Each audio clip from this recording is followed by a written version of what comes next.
DMO গরিব রোগী সেজে হাসপাতালে পৌঁছালেন চিকিৎসা করাতে। ডাক্তার বের হলেন তালাকপ্রাপ্ত স্বামী। সামনে যা ঘটল তা কেউ কল্পনাও করেনি। বন্ধুরা, এই সত্য ঘটনা কলকাতার, যেখানে একটা পুরনো পাড়ায় থাকত রাহুল। সরু রাস্তা, ভাঙা ফুটপাত, দেওয়ালে ছড়ানো পোস্টার আর প্রতিটি চোখে দৈনন্দিন যুদ্ধের ছাপ স্পষ্ট ছিল। সেই পাড়ার শেষ দিকে একটা ছোট ভাড়া বাড়ি ছিল, যাতে রাহুল তার স্ত্রী প্রিয়ার সাথে বাস করত। বাড়িটা এতটাই সংকীর্ণ যে একজন যদি হাঁটে তবে অন্যজনকে শুধু দাঁড়িয়ে থাকতে হতো। তবুও সেই জায়গায় কখনো অভিযোগ ওঠেনি, কারণ সেখানে আশা ছিল।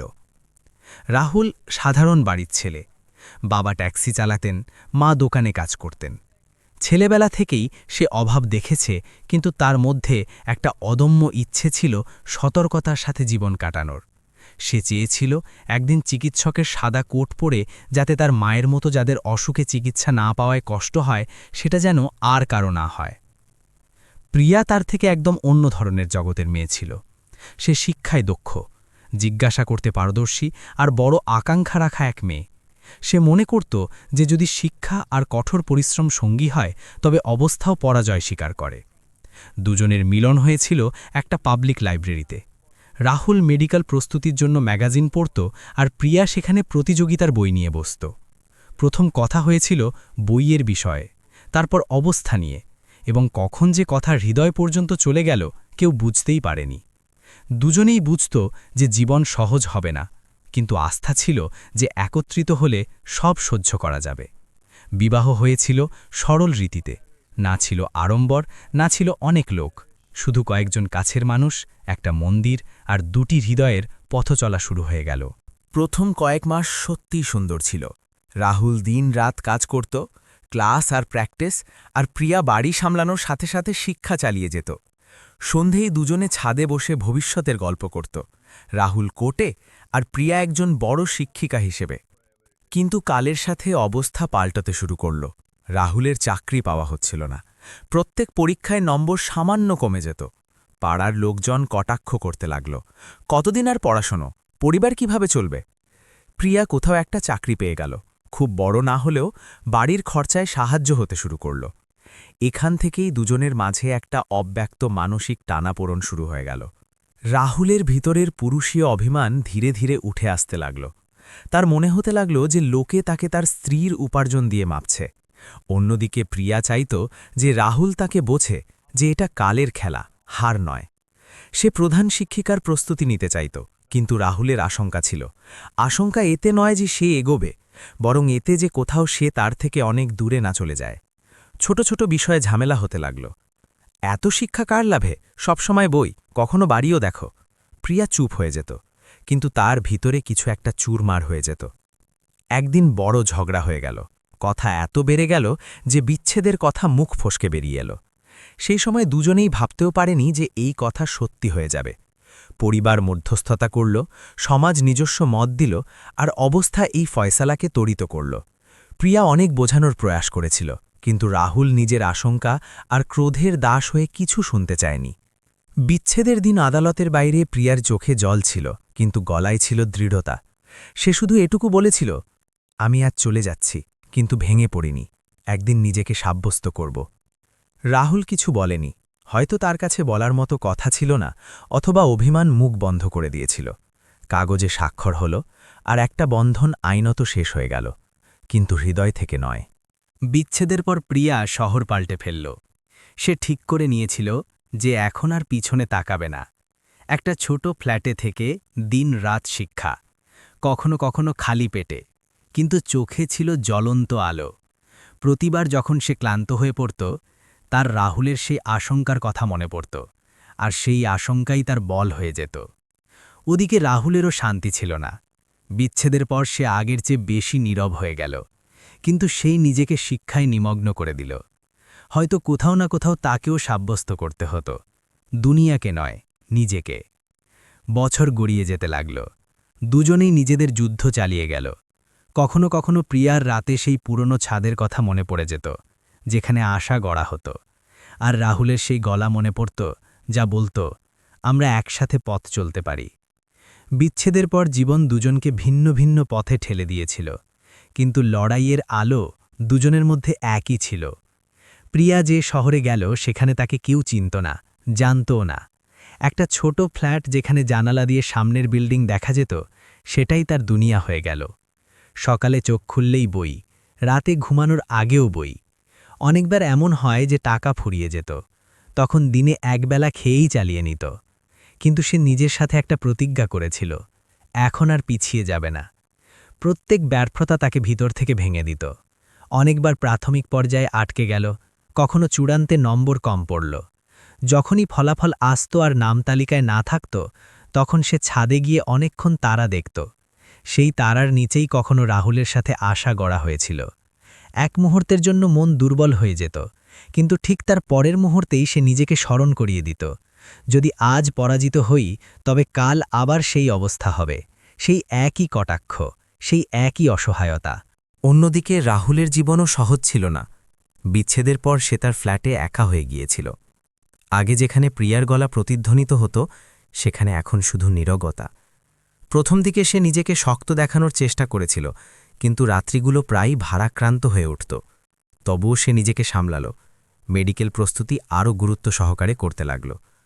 অনেকবার মনে হয় যে আর হবে না, কিন্তু তার মনে পড়ত, যদি সে পরাজিত হয় তবে সে প্রিয়াকে যে কারণে ছাড়ল, সেই কথাটাই তাকে সারা জীবন কুড়ে খাবে। অনেক বছরের কষ্টের পর দুজনের জীবন পাল্টে গেল। এক সকালে খবরের পাতায় প্রিয়া নিজের নাম দেখল। নিজের চোখ বিশ্বাস করতে পারছিল না। সে অনেকক্ষণ সেই পাতার দিকে চেয়ে রইল। তারপর হঠাৎ উচ্চস্বরে কেঁদে উঠল। এই কান্না পরাজয়ের ছিল না, বরং সেই কষ্টের ছিল যা সে বছরের পর বছর ভিতরে গুমড়ে রেখেছিল। সে মাকে ফোন করল, তারপর কিছুক্ষণ পর ফোন কেটে দিয়ে চুপচাপ মেঝেতে বসে পড়ল। সেই মুহূর্তে তার রাহুলের কথা খুব মনে পড়ল, কিন্তু সে ফোন করেনি।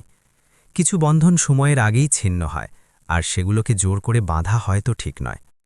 ওদিকে রাহুলেরও কষ্ট ফল দিল। দেরিতে হলেও সে চিকিৎসকের পদ পেয়ে গেল। যখন প্রথমবার কোট পড়ল, তখন আয়নার সামনে দাঁড়িয়ে নিজেকে অনেকক্ষণ দেখল।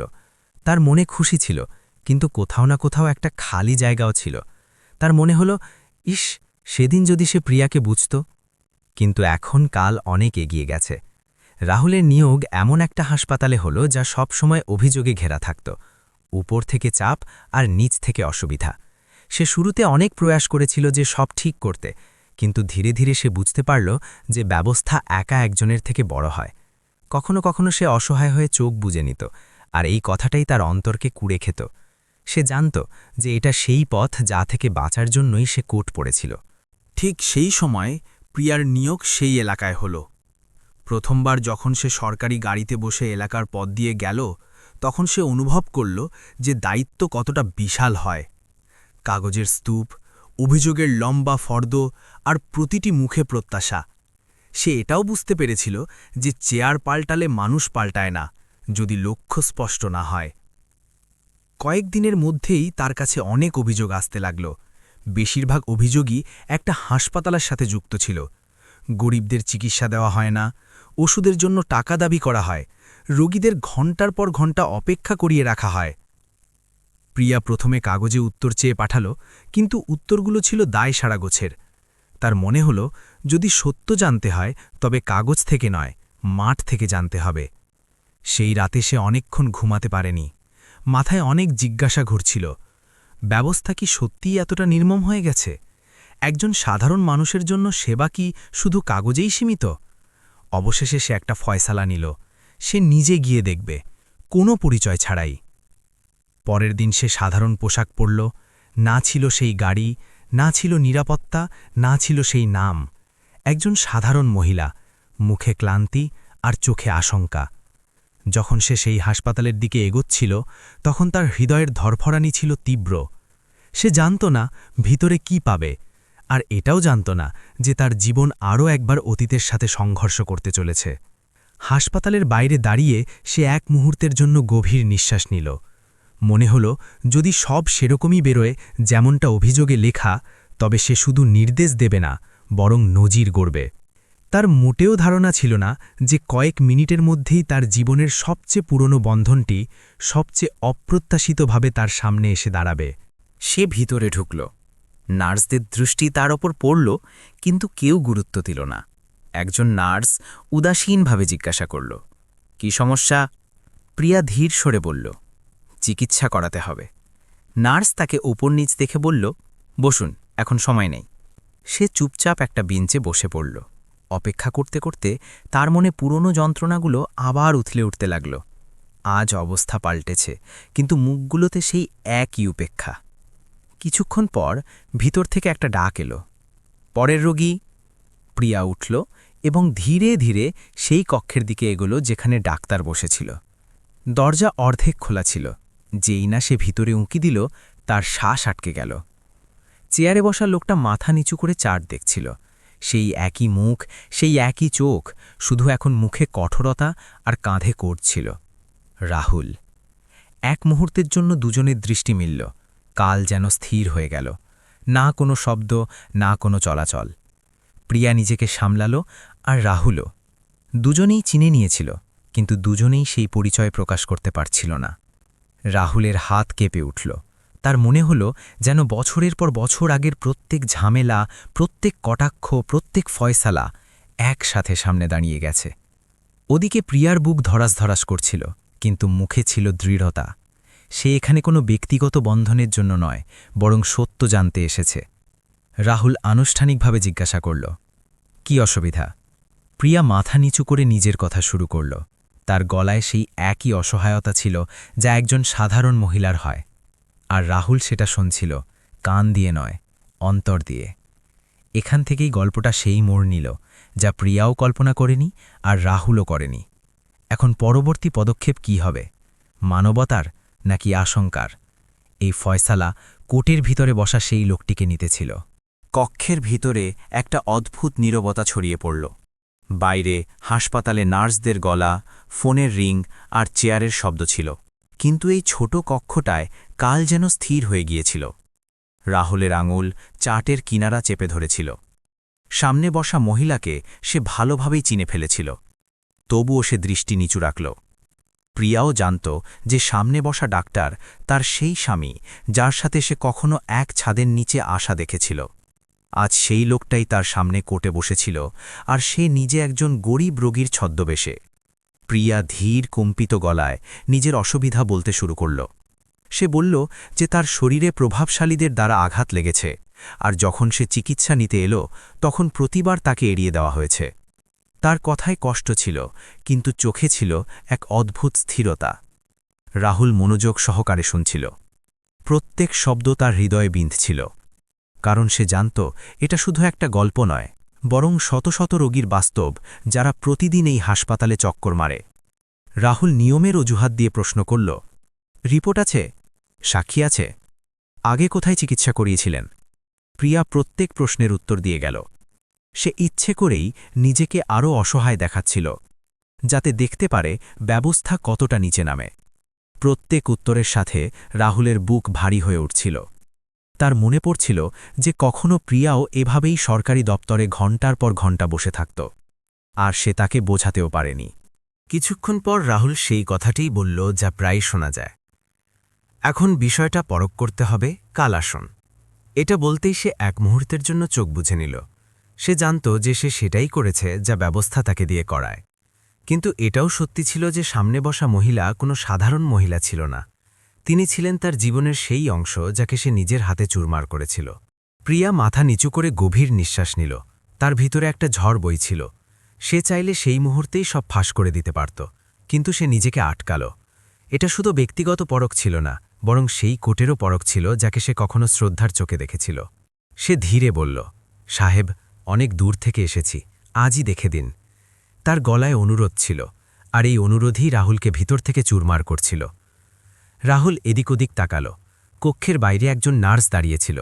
সে ইশারায় জানালো আর কেউ যেন ভিতরে না আসে। তারপর চেয়ার থেকে উঠে জানালার দিকে গেল। বাইরে দেখল সেই পাড়া, সেই মুখগুলো, সেই অসহায়তা। তার হঠাৎ উপলব্ধি হল সে কোন পাশে দাঁড়িয়ে আছে। সে কি শুধু কুটের দাস হয়ে থাকবে নাকি মানুষও হবে? সে ফিরে এলো চেয়ারে, গলা এবার আগের থেকে একটু নরম। ঠিক আছে, আবেদন লিখুন। প্রিয়া মনে মনে স্বস্তির নিঃশ্বাস নিল, কিন্তু এখনও খেল শেষ হয়নি। সে দেখতে চাইত যে এই পরিবর্তন আশঙ্কা থেকে নাকি অন্তর থেকে। সে ধীরে ধীরে কাগজে অসুবিধা লিখতে শুরু করল। তার হাত কাঁপছিল, অভিনয়ের জন্য নয়, বরং পুরনো যন্ত্রণার কারণে।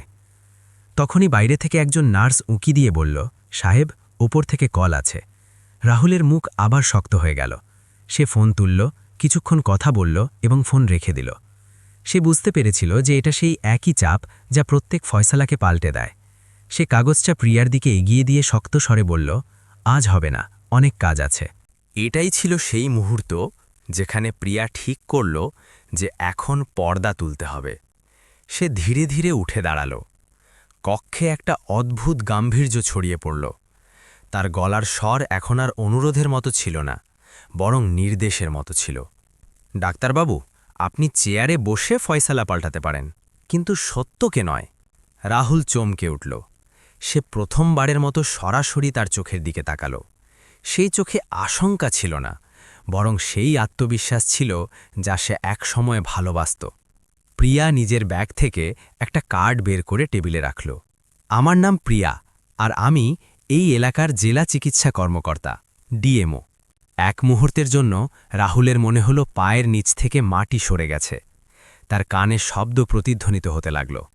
বাইরে বসা নার্সরাও থমকে গেল। পুরো হাসপাতাল যেন এক ঝটকায় চুপ হয়ে গেল। রাহুলের চোখের সামনে অতীত ঘুরতে লাগল। সেই ঝামেলা, সেই কটাক্ষ, সেই বিচ্ছেদ। সে বুঝতে পারল আজ শুধু একটা কেসের নয়, বরং তার পুরো জীবনের হিসাব হতে চলেছে। প্রিয়া কঠোরভাবে বলল, আমি এখানে তোমাকে চেনার জন্য নয়, ব্যবস্থাকে পরখ করতে এসেছিলাম। তার গলায় যন্ত্রণাও ছিল আর দৃঢ়তাও। যদি আজ আমি ডিএমও না হতাম, তবে কি আমার চিকিৎসা হতো? রাহুল চেয়ার থেকে দাঁড়িয়ে পড়ল। তার গলা ধরে এলো। না, হয়তো না। এই স্বীকারোক্তি তার জন্য সবচেয়ে কঠিন ছিল। তার ভিতরের ডাক্তার হেরে গিয়েছিল, আর মানুষটা লজ্জায় দাঁড়িয়েছিল। প্রিয়া তৎক্ষণাৎ নির্দেশ দিল। পুরো হাসপাতালের তদন্তের আদেশ দেওয়া হলো। যেসব নার্সদের বিরুদ্ধে অভিযোগ ছিল তাদের বন্ধ করা হলো। ঠিক সেই সময়েই সেই গরিব রোগীর চিকিৎসা শুরু করা হলো, যার ছলে প্রিয়া এসেছিল। কাজ শুরু হলো, আর হাসপাতাল প্রথমবারের মতো সেবার সাক্ষী হচ্ছিল। কিন্তু এই সব কিছুর মাঝে একটা ব্যক্তিগত গল্পও চলছিল। নির্দেশ দেওয়ার পর প্রিয়া কিছুক্ষণ কক্ষের মধ্যেই রইল। সে রাহুলের দিকে তাকাল। এখন তার চোখে ক্রোধ ছিল না, শুধু ক্লান্তি ছিল। সে ধীরে বলল, তোমার মনে আছে, আমিও কখনো এভাবেই লাইনে দাঁড়িয়ে থাকতাম। রাহুলের চোখ দিয়ে জল গড়িয়ে পড়ল। সে মাথা নিচু করে নিল। আমাকে ক্ষমা করে দাও, আমি সেই সময় আশঙ্কাকে বেছে নিয়েছিলাম, তোমাকে নয়। এই কথাগুলো কোর্ট থেকে নয়, বরং হৃদয় থেকে বেরিয়েছিল। প্রিয়া কিছু বলেনি। সে শুধু একটা গভীর নিঃশ্বাস নিল। বাইরে বেরোনোর সময় সে ফিরে তাকিয়ে বলল, আজ তুমি প্রথমবার সঠিক ফয়সালা নিয়েছ, এটাকে শেষ ফয়সালা করো না। সে বাইরে চলে গেল। পেছনে পড়ে রইল রাহুল, এমন একজন লোক যে আজ নিজের পেশালো পরক দিয়েছিল এবং নিজের অতীতেরও।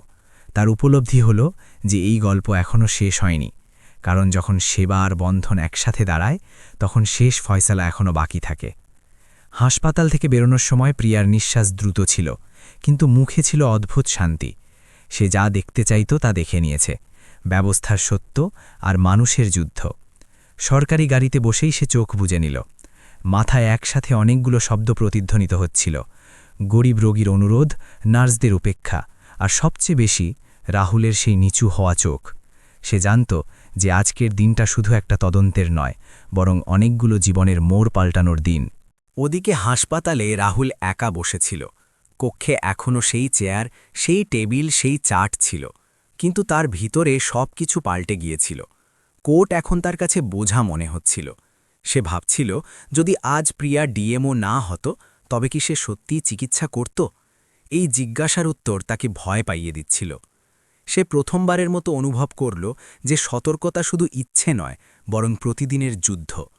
তদন্ত শুরু হলো, রিপোর্ট উপরে গেল, কিছু নার্স সাসপেন্ড হলো, কিছুর ওপর কঠোর পদক্ষেপ নেওয়া হলো। হাসপাতালের পরিবেশ পাল্টাতে লাগল। লোকজন অবাক ছিল যে হঠাৎ করে সেবা কিভাবে পাওয়া শুরু হলো। রাহুলও নিজেকে পাল্টানোর ফয়সালা নিল।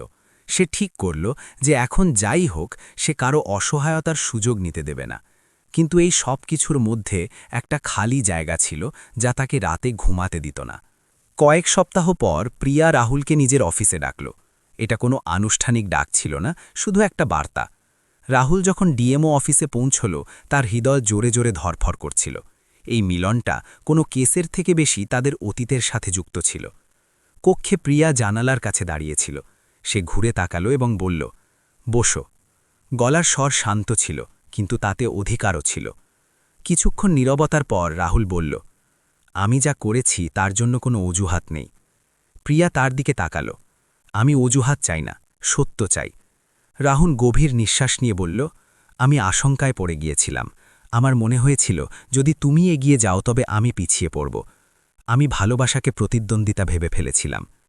প্রিয়ার চোখ ভিজে এলো, কিন্তু সে জল পড়তে দিল না। তুমি জানো আমি কখনো তোমাকে দুর্বল মনে করিনি। আমি শুধু চাইতাম যে তুমি আমার সাথে চলো। রাহুলের গলা ভেঙে এলো। যদি আজও সুযোগ থাকে তবে কি তুমি আমাকে ক্ষমা করতে পারবে? এই জিজ্ঞাসা সহজ ছিল না।